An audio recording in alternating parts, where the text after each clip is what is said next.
그럼 이제 아폴론을 가보죠. 아폴론은 제우스로부터 지혜 이런 걸 받죠. 그 다음에 이 태양신은 원래 헬리오스거든요. 그러니까 제우스 이전에 티탄신 시절에는 헬리오스라고는 태양신이 있었는데, 사실 그리스 신화에는 태양신은 없어요. 그냥 그 아폴로는 어찌 보면 빛의 신이죠. 그러니까 태양을 그리 좋아하지는 않아요. 여름에 너무 뜨겁기 때문에 뭐 농사도 안 될 정도로 뜨거우니까. 그러니까 태양신이 별로 공업지 않아서 그런가 봐요. 그래서 태양신은 없고, 예. 어쨌든 아폴로는 그 태양의 마차를 타고 다니긴 합니다. 가볍게 되고, 그 다음에 역할이 많죠. 특히 지혜, 그 다음에 전염병, 의술, 음악, 이런 역할이 많이 있었습니다. 그러니까 신화를 읽어보면 그런 것들이 많이 있어요. 전염병을 일으키고, 트로이 전쟁에 나갔을 때, 그 아카에오족한테 전쟁의 화살을 쏴요. 그래가지고, 그러니까 전염병의 화살을 쏩니다. 그래서 많은 병사들이 막 죽어나가고, 그 다음에 이제 델포이 신전의 어떤 그 무녀들이 이런 그 아픈 걸 고쳐주는 이런 역할도 하게 되고, 가장 중요한 건 지혜라고 할 수 있겠죠. 예. 이 파르나소스 산의 이 성산인데, 성산 밑에 이 신전을 지어가지고 사람들이 여기 가서 이제 신탁을 구했던 이런 것들이 있죠. 우리 그리스에 관한 어떤 책도 읽어보면 항상 신탁을 구했더니 뭐 답이 있었다. 뭐 오이디푸스의 의붓아버지가 뭐 신탁을 구했더니 뭐 아들이 있더라. 그러니까 오이디푸스가 뭐 얘기했더니 자기 아버지를 죽이고 어머니와 결혼한 이야기 있더라. 이게 다 신탁이에요. 그러니까 신탁이라는 것이 그 당시에는 상당히 중요한 의미를 뒀다고 하는 거죠. 그래서 아마 가까이 있는 델포이 아폴로 신전에 가서 이렇게 하는 거고, 또 이오니아 지방은 디디마에 가서도 구하는 거고, 제가 그 로마 밑에 쿠마이라고 하는 도시에 갔더니 거기도 아폴론 신전이 있더라고요. 그러니까 여러 곳에 아마 아폴론 신전을 만들어 놓고 거기서 무녀가 있어서 그래서 신탁을 구하는 그런 곳이었다라고 볼 수 있겠죠. 이 아폴론이 전염병의 신이 된 건 이 트로이 일리아드를 읽어보면 거기 나와요. 처음에 아킬레스하고 아가멤논이 막 싸우거든요. 그럼 왜 싸우게 되냐면 거기에 아폴론 신전을 이 아킬레스가 막 털었는데, 그 신전의 그 사제가 크리세스였는데, 크리세스가 자기 딸내미를 이제 아가멤논과 자기 그 아킬레스를 비롯한 여러 이 그리스 병사들이 뺏어가니까 아폴론 신한테 막 빌었던 거예요. 도저히 나는 당신한테 제사도 못 지내겠다. 이게 딸도 보존을 못하니까. 그래서 그럼 좋다. 그래서 아폴론 신이 그 전염병의 화살을 아카이오족 병사들이 막 쏴요. 그래서 병사들이 막 죽어나가요. 전염병이 막 퍼져요. 그래서 도저히 안 돼가지고 아가멤논은 크리세스의 딸 크리세이스를 돌려줍니다. 그 이야기에서부터 이제 이 전염병의 신이 된 거고, 또 다른 이야기에서는 병사들이 막 전염병을 죽어가니까 또 이걸 치료할 수 있는 또 화살을 쏴요. 그러니까 아폴론의 무기는 화살이거든요. 큰 화살, 큰 활을 가지고 다니기 때문에 그래서 이런 전염병을 약을 주기도 하고, 그다음에 병을 주기도 하고 약을 주기도 하는 거죠. 그 전염병과 의술의 신이기도 하고, 또 음악의 신이기도 합니다. 음악을 연주해가지고 또 병을 치료하는 이런 것도 있었다. 근데 이 델포이에 아폴론 신이 차지하게 된 이야기 처음에 뭐가 나오냐면, 거기에 그 용이 등장을 해요. 용을 처치합니다. 그러니까 피티아라고 하는 곳에 있었던 용을 처치함으로써 이 델포이에 아폴론이 차지하게 됐다라는 이야기도 시작하거든요. 그러면 이 신화에 보면 용을 처치하는 영웅들이 굉장히 많이 나와요. 용. 그러니까 이 서양의 용은요, 나쁜 존재죠. 인간한테 괴로움을 주는 나쁜 존재예요. 동양의 용은 되게 신령하고 의미 있는 존재인데, 이 서양의 용은 나쁜 존재입니다. 근데 그 용을 처치하는 영웅들이 인간한테는 굉장히 고마운 존재였던 거죠. 그래서 많은 곳에 용을 처치합니다. 그러니까 아폴로는 파르나소스라고 하는 성산 밑에 피티아 뱀이 있어서 그걸 처치함으로써 여기가 성전이 되는 거고, 헤라클레스는 히드라를 처치하게 되고, 아르고스 모험 이야기 있거든요. 거기도 보면 이아곤이 콜키스에 받은 용을 처치하고, 페르세우스는 나중에 안드로메다를 위협하는 용을 처치합니다. 그리고 캐톨릭의 전승에 의하면 이 조지라고 하는 어떤 그 로마 병사인데, 어느 마을에 이 주민들을 위협하는 용이 있었다는 거예요. 그래서 그 용을 내가 그러면 이 용을 처치해 주겠다. 그럼 당신들이 전부 개종을 해라.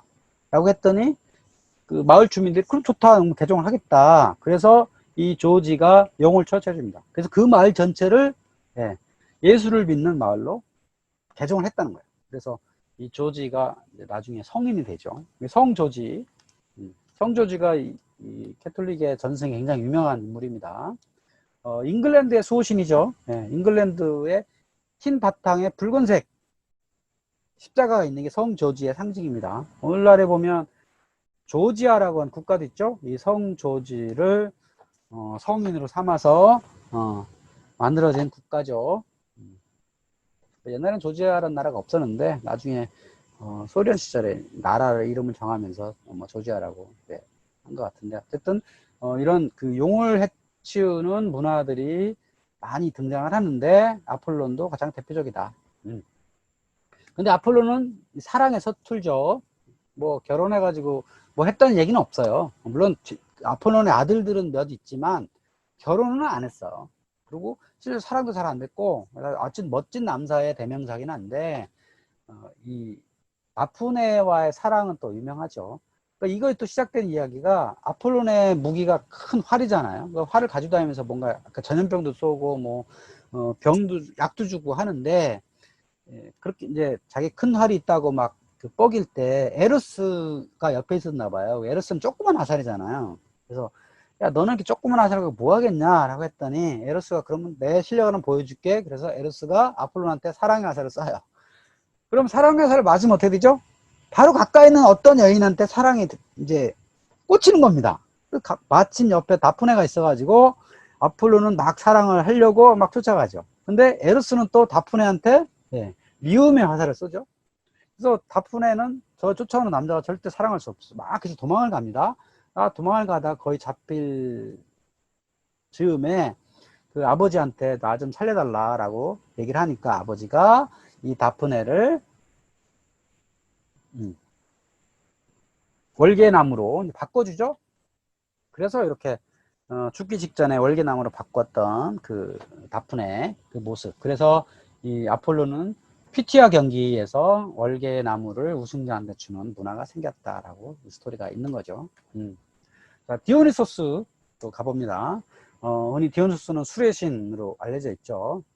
로마에서는 바쿠스라고 되어 있고, 술의 신이라기보다는 우리는 술이라고 생각하지만 사실 그 지역 사람들은 그 와인은 음료잖아요. 그러니까 음료니까 술이라고 생각하면 먹어도 되고 안 먹어도 되는 거지만 음료는 누구나 먹어야 되는 거거든요. 그러니까 그 지역에는 물을 그냥 먹을 수 없기 때문에 이렇게 와인을 담궈가지고 거기다 물을 섞어서 먹는 거거든요. 뭐 아이들은 뭐 1대5 아주 희석해서 옅게 먹고 어른들은 뭐 2대1, 3대1 이런 식으로 이렇게 먹거든요. 그러니까 음료를 제공하는 아주 중요한 또 신인 거고 또 이 디오니소스를 그러니까 축제 특히 지배층이 아닌 민중들이 믿는 이런 어떤 신이기도 하고 예언과 치유 능력도 있었다.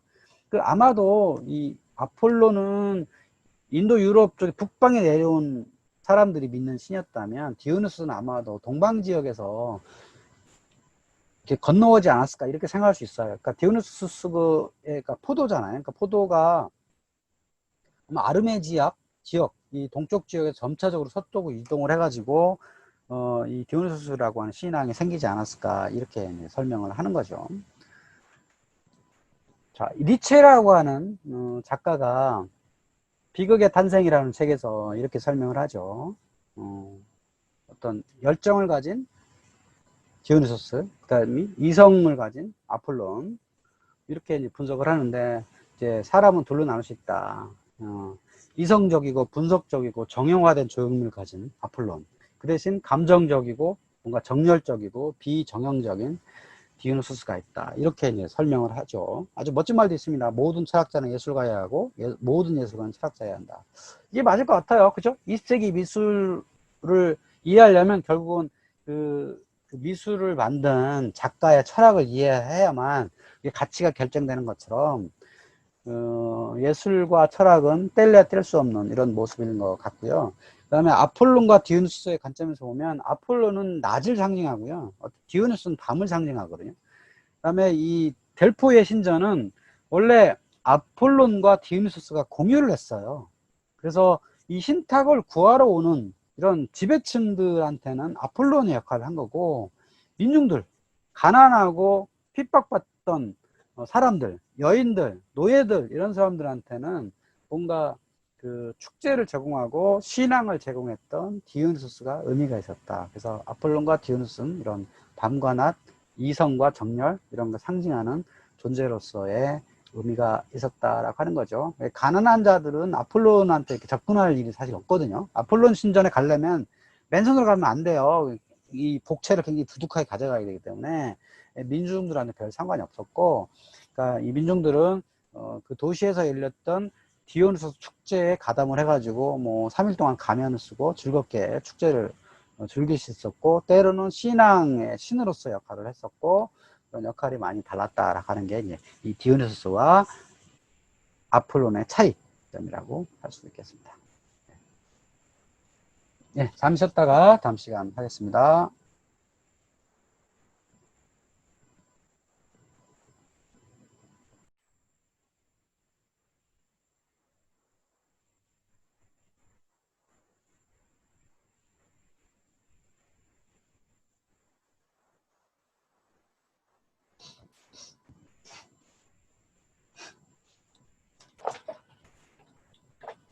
네, 가보겠습니다. 질문거리는 따로 했다가 끝나면 더 해주시기 바랍니다.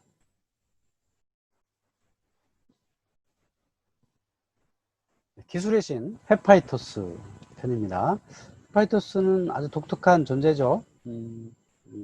여러 신들 중에서 기술, 그다음에 무기 이런 것들을 담당한 인물입니다. 이 탄생설이 두 가지예요. 하나는 제우스와 헤라의 아들이라고 하는 게 있고, 그 다음에 제우스가 아테나를 혼자서 낳잖아요. 어쨌든 자기 머리에서 혼자 나니까 헤라가 열받아가지고 그럼 나도 아들 하나 할래. 뭐 그래가지고 헤라가 탄생을 했다. 뭐 그러니까 아니야, 헤파이토스가 탄생을 했다. 이런 썰어가 있는 거고요. 그 다음에 헤파이토스는 다리를 절잖아요. 불구예요. 근데 그 저는 이유는 또 태어날 때부터 원래 그랬다 라는 썰이 있고, 제우스가 봤을 때 되게 이제 헤파이토스가 마음에 안 든 거예요. 그래서 그 어린아이일 때 이제 하늘에서 던진 겁니다. 그래서 아흘에 동안 떨어지다가 렘노스 섬에 떨어졌다. 그래서 그 때문에 다리를 다쳐가지고 절게 되었다. 뭐 이런 신화가 있고요. 헤파이토스 역할은 뭐 요소에서 굉장히 중요하죠. 가장 많이 나오는 거는 그 일리아드에 보면 아킬레스한테 갑옷을 만들어주는 역할을 합니다. 처음에 아킬레스가 갑옷을 입고 등장을 했다가 나중에 그 갑옷을 이제 잃어버리죠. 그래서 그 어머니 테티스가 올림푸산에 올라가가지고 헤파이토스한테 갑옷을 만들어 달라고 이렇게 합니다. 그래서 그 갑옷을 입고 또 싸우게 되죠.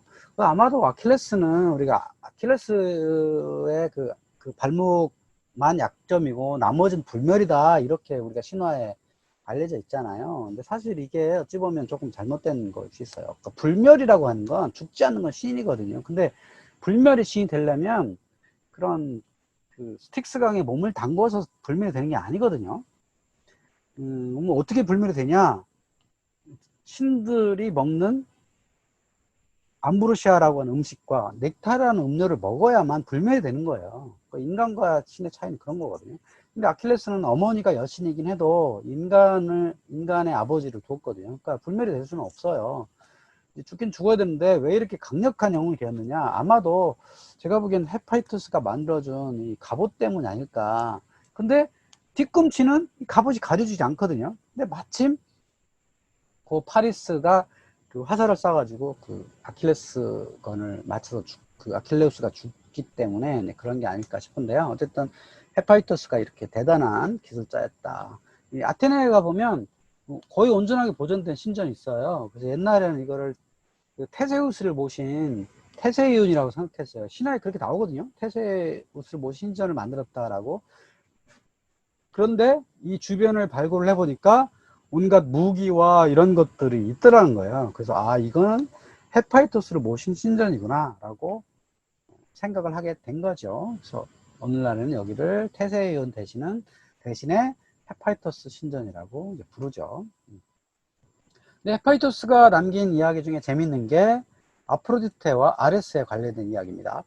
그러니까 헤파이토스는 아프로디테랑 결혼합니다. 아마 제우스가 가장 아름다운 여인을 아내를 준 것 같아요. 그래서 둘이 결혼했는데 아프로디테는 사랑의 여신이다 보니까 이 남편의 마음에 안 들고 온갖 바람을 피웁니다.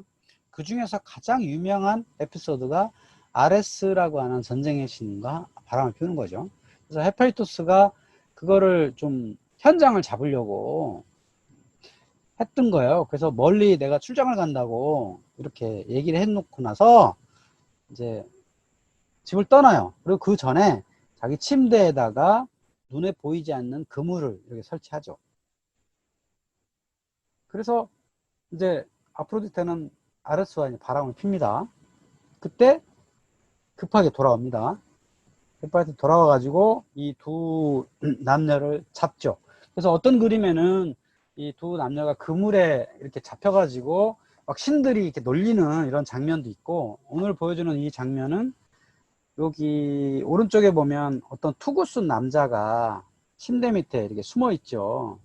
헤파이토스는 뭐 그 아내의 옷을 이렇게 들춰보고 바람을 폈나 안 폈나 보고, 그 뒤편은 어린아이 에르스가 누워있고 이런 장면들이 있죠. 그래서 이 이야기가 아마 신화 중에 가장 재미있는 장면의 하나일 거예요.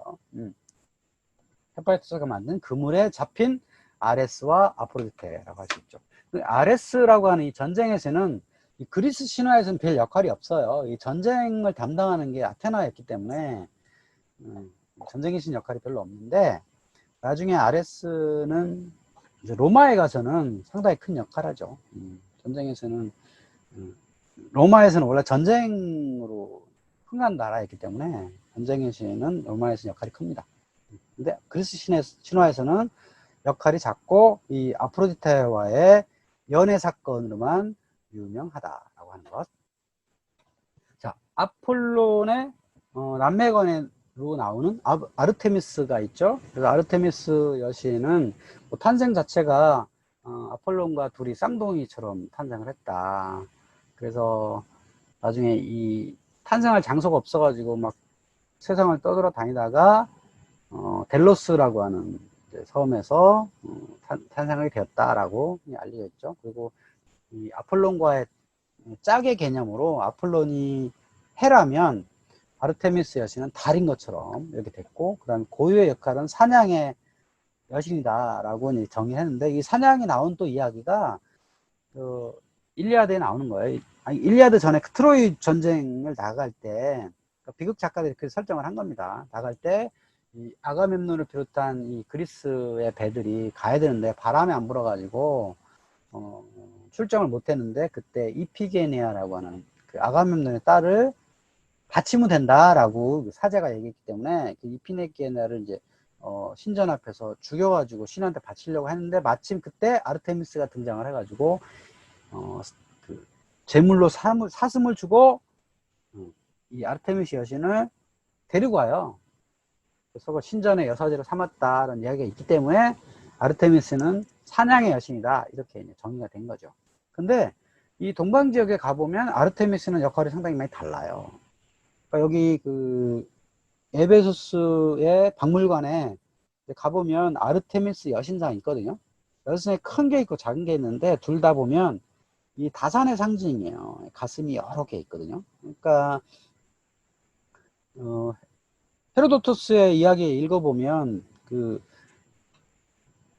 바빌로니아에 있었던 신전에서 보면 여사제들이 남성들한테 이게 뭐 이렇게, 그러니까 여성들이 한 번은, 평생에 한 번은 남성들한테 선택을 해야 된다, 이런 이야기도 막 나오거든요.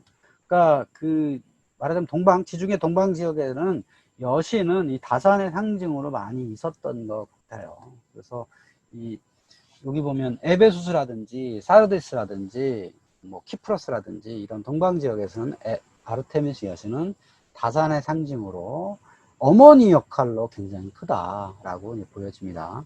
여기 에베소 신전은 또 고대 7대 불가 사이에 하나 일정도로 대단한 신전이 있었다고 그러죠. 근데 지금은 발굴되고 기둥 하나밖에 안 서 있지만 어쨌든 이런 이오니아 지방 동방 지역에서는 아르테미스를 모시는 문화가 상당히 컸다. 근데 그리스 신화에서는 아르테미스 여신의 역할이 기록으로 남아있는 게 많지 않아요. 그래서 나중에 후대로 넘어가면 그 마리아를 숭배하는 문화가 어디서 생기냐면 에베소스에서 생기거든요. 그러니까 에베소스에서 마리아가 신의 어머니다라고 이렇게 종교회의에서 결정이 됩니다. 그리고 그곳에서 이 숭배 신앙이 많이 탄생을 하게 되고 나중에 승천도 에베소스 지역에서 했다라고 이야기가 이제 전승으로 내려오죠. 그런 것처럼 이런 여신 숭배 사상은 이오니아 지방에서 많이 있었다라고 하는 겁니다. 그게 대표적인 게 아르테미스라고 할 수 있고요. 또 헤르메스 신을 가보죠. 제가 제일 좋아하는 신이 헤르메스입니다. 왜 그러냐면 헤르메스는 못 가는 데가 없어요. 저승, 그 다음에 지상, 하늘, 여러 군데 자유롭게 다닙니다. 그러니까 이런 신이 별로 없거든요. 다 역할이 있는데, 뭐 하데스는 저승에만 주로 있고, 제우스는 하늘 내지는 지상에만 있고, 포세는 바다에만 있고, 다른 신들은 다 자기 역할이 있는데, 물론 헤르메스도 역할이 다 있죠. 뭐 태어나서부터 아폴론의 솥대를 훔쳐가지고 도둑, 그 다음에 사기꾼, 또 온갖 돌아다니니까 여행의 신, 이런 역할이 부여되어 있죠. 근데 가장 많이 한 건 제우스의 똘마니 역할입니다. 제우스의 심부름꾼이에요. 비서입니다. 그래서 제우스의 명령에 의해서 저승에 다녀오고요. 저승에 가서 페르세폰의 여인을 데려오고요. 또 뭐 제우스랑 함께 뭐 여행도 다니고요. 또 아르고스라고 하는 그러니까 눈이 100개인 이 괴물을 처치하기도 하고요. 그래서 헤르메스는 이 헤르메스 동상을 보면 날개가 달렸어요. 발목에 날개가 달렸고, 그 다음에 날개에 달린 지팡이를 가지고 다니고, 뱀도마리가 있는 지팡이가 있어요. 그러니까 혹시 이렇게 유럽에 가셔서 동상 같은 거 보실 때 발목에 날개 달리고, 머리에도 조그만 날개가 달리고, 예, 지팡이 들었는데 뱀이 2마리다. 이거면 헤르메스인 거예요. 그러니까 뱀이 한 마리인 것도 있고, 뱀이 2개인 것도 있고 하거든요. 그래서 이 헤르메스는 아주 자유로운 인간형이다. 그래서 이 신약성서에도 보면 천사 역할 있잖아요. 신의 말씀을 전해주는 역할. 보면 헤르메스가 했던 그런 역할들이에요. 그런 어떤 자유롭게 다니는 천사의 어떤 모형이 아마 헤르메스가 아니었느냐라고 생각할 수 있겠죠. 근데 원래 헤르메스는 헤르메라는 데서 출발했다. 헤르메란 게 뭐냐면 길 안내판이에요. 이게 뭐 삼거리가 있을 때 그 삼거리에서 이쪽으로 가라는 이 헤르메 그 길을 알려주는 수호신 역할로 있었던 거죠. 그것이 나중에 헤르메스로 바뀌었다고 하는 것도 있죠. 우리 흔히 그 야노스 얼굴, 두 얼굴도 아시죠? 한쪽에는 예를 들어서 그 노인네 얼굴, 한쪽엔 젊은 얼굴 이렇게 있는데 거기 보면 이 성기가 달려 있는데 성기가 하나는 서 있고 한쪽은 축 처져 있어요. 여기 올림픽 경기장에 가봤더니 맨 반환점에 그 기둥이 서 있어요. 이게 몸은 하나고 얼굴이 둘이에요. 근데 운동 경기장이네요. 장이잖아요. 그러니까 운동 경기장에서 운동을 열심히 하면 이 노인의 얼굴을 하고 있어도 건강하다는 거고, 젊은이라도 운동을 안 하면 건강하지 않다. 이런 뜻으로 열심히 운동을 해라. 그런 의미에서 이런 것들을 한 것 같아요. 그래서 헤르메라고 하는 데서 헤르메스는 출발했다고 하는 이제 썰이 있는 거죠. 다양한 역할을 가지고 있었던 헤르메스다. 또 데메테르와 하데스, 페르세폰의 얘기를 해보죠. 하데스라고 하는 신은 이제 저승을 담당을 하잖아요. 그래서 그냥 은유적으로 사람이 죽었다는 표현을 그 사람은 하데스로 갔다 이렇게도 합니다. 그러니까 저승의 상징이라고 하는 거죠. 죽은 영혼들이 사는 곳. 근데 하데스는 그러니까 저승에 살다 보니까 인기가 없었나 봐요. 그래서 결혼은 힘들었는데 이 페르세폰의 사실 원래 이름은 코레예요. 코레. 우리가 씨앗을 코레라고 하잖아요. 그러니까 데메테르의 딸인데 데메테르는 농업의 여신이에요. 그러니까 제우스는 전체 기후를 관장을 한다면, 비가 내리는 이런 걸 관장을 한다면, 데메테르는 주로 밀과 보리 이런 것들이 잘 자라게 하는 농업의 여신으로서 역할을 했던 거죠. 그래서 이 데메테르는 그 시칠리아에서 모셨다는 설도 있고, 또 이 펠로폰네스 반도 쪽에서도 모셨다는 설도 있는데, 뭐 어쨌든 밀과 보리가 많이 재배되는 곳에서 데메테르 여신을 모신 거죠. 그 딸이 코레인데, 이 코레를 하데스가 납치를 합니다. 납치해가지고 아내를 삼으려고 지하 세계를 데리고 가죠.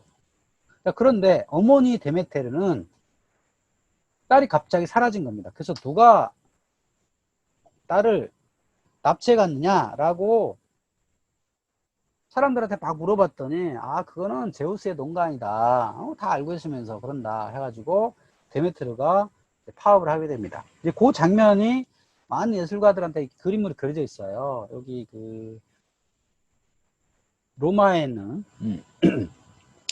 페르세폰의 납치라고 하는 장면도 있고, 여러 화가들도 있고, 그 다음에 이 납치된 곳이 어디냐, 그러니까 시칠리아 한가운데 엔나라고 하는 도시에 페르구사 호수가 있는데, 그 호숫가에서 이 코우레가 납치되었다라고 하는 이야기가, 변신 이야기가 있거든요. 오비디우스가 쓴 변신 이야기에 그런 이야기가 있어요. 그리고 그 이야기가 유럽에 많이 퍼져가지고 나중에 게테도 여기를 찾아가요. 그래서 저도 여기를 찾아간 거예요. 여기 사진을 보면 제가 그 페르구사 옆에 가가지고 사진을 찍은 겁니다. 근데 지금 그 페르구사 옆에는 사람들이 조깅하는 코스예요. 가봤더니 많은 사람들이 조깅을 하고 있더라고요. 혹시 저도 페르세포네가 없나 찾아봤더니 없더라고요. 뭐 어쨌든 이 페르세포네 코레는 지하 세계로 잡혀갔고, 그래서 어머니 데메테르는 이 딸을 찾아가지고 막 이동을 합니다. 여기저기 다 돌아다니다가 데메테르라는 여인이 이렇게 엔나에서 여기 엘레우스라고 하는 아테네 근처에 성소를 찾아오죠. 성소를 찾아와가지고 이제 막 어디로 갔냐 했더니, 아, 제우스 신화의 제우스의 농간이다 라고 해가지고 거기서 뭐 일을 안 하고 있어요. 그랬더니 데메트르 여신이 일을 안 하면 어떻게 되냐면 농업이 안 됩니다. 그러니까 밀과 보리가 자라지 않는 거예요. 그래서 이 인간들이 난리가 났죠. 그러니까 농사가 안 되니까. 그래서 인간들이 신들한테 제사를 지내지 않습니다. 그러니까 이제 제우스와 여러 신들이 또 난리가 난 거예요. 그래서 안 되겠다. 그러면 이 코레를 돌려줘야 되겠다. 어머니한테. 그래서 헤르메스를 보내가지고 저승으로 보내서 데려오게 하죠. 그래서 이제 마차에 태워서 데려가려고 할 때 하데스는 기껏 애써서 아내를 삼으려고 납치했는데 그냥 보낼 수가 없잖아요. 그래서 줄 때 석류 5알을 손에 이렇게 넣어줍니다. 갈 때 혹시 목마르거든 먹으라고 석류 5알 줘요. 그래서 이제 오다가 먹었겠죠. 이제 지상으로 왔어요. 그때 이제 데메테르가 이제 물어보는 거죠. 딸 코레한테 너 혹시 지하세계에서 먹은 거 없나 했더니 그냥 그 석류를 주길래 좀 먹었다 했더니 아차 한 거죠. 결혼이 했다는 거예요. 그래서 하데스랑 코레랑 결혼을 합니다. 결혼한 걸 돼 있어요. 그러면 결혼을 해서 남편한테 가야 되냐? 그럼 어머니는 절대 난 딸을 낳을 수 없다. 그래가지고 다툼을 하니까 제우스가 그러면 중재를 하죠. 그러면 어머니와 8개월을 함께 해라. 그 다음에 남편인 하데스랑 4개월을 함께 해라. 라고 중재를 하게 됩니다. 그래서 이 코레가 나중에 지하세계의 하데스의 아내가 될 때 이름을 바꿔요. 페르세포나가 되고요. 그러니까 페르세포나가 될 때 지하세계에 4개월 동안 갖고 있을 때는 농사가 안 돼요. 그 다음에 지상에 와서 어머니와 함께 할 때는 농사가 잘 됩니다. 그럼 이걸 어떻게 표현하냐? 여기 이 당시는 농사가 언제 되죠? 예, 밀은 언제 심죠? 예, 가을에 심죠. 그래서 가을에 10월, 11월경에 파종을 합니다. 그러면 이제 어머니와 데메테르 어머니와 페르세포를 함께 있는 거예요. 농사가 잘 돼요. 밀이 쫙 자라다가 8개월 동안 자랍니다. 그래서 6월에 밀을 이제 베죠. 수확을 합니다. 수확을 해가지고 수확할 때 사람들이 축제를 벌여요. 수확 축제. 축제를 벌이고, 그러고 나서 이제 페르세포는 땅 지하로 가죠. 그래서 그 지하 세계의 여왕이 됩니다. 그래서 4개월은 어머니와 4개월은 남편과 함께 있다. 그래서 이런 농업이 8개월, 4개월, 농한기 4개월 이렇게 있다고 사람들은 생각을 했다고 한 겁니다. 그래서 코레가 페르세폰으로 바뀐다. 로마에 가면 데메테르 여신은 케레스로 바뀌어요. 로마에서 농사가 제일 중요한 장소가 어디냐면 시칠리아고요. 그 다음에 이집트 삼각지대죠. 이쪽에서 여러 곡식들이 재배돼 가지고 로마로 이렇게 옮기는. 그래서 데메테르 여신도 굉장히 중요한, 그러니까 케레스 여신도 굉장히 중요한 신이 된 거죠. 그래서 이 케레스라고 하는 별도 있죠.